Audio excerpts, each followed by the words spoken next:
Welcome to Be Great Today, weekly inspiration to start your week. I am Jonathan Bloom, or Frasley Sparksman in the World of Warcraft. So sometimes good enough is enough. I was working on the newsletter for Dragon Powered Studio, and at one point I was trying to get something to line up just right. I finally had to decide to just go ahead with what I had. We can try and finesse something, but sometimes you have to go with just good enough. It's the same with websites. I had to redo one of my websites recently due to performance issues, and I was trying to fix it, and I could not get it to look like it was before, and I was like, okay, I will come back, I'll work on it, but here we go. Here is version 2.0 or whatever of this site, and I'll work on it again later on.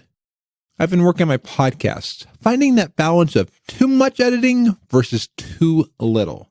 I want to do the best I can, but sometimes I need to call it good and move on. Some of my best received episodes have been the ones I put the least work on.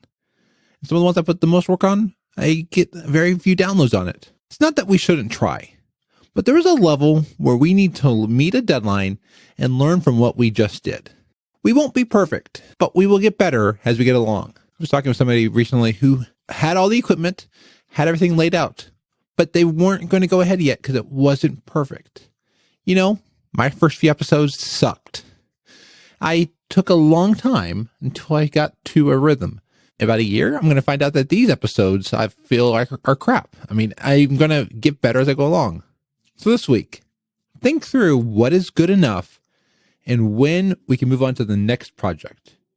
We don't want to stop a project or delay a project just because it's not perfect. It's not where we want it to be. Thank you for listening to this week's Be Great Today.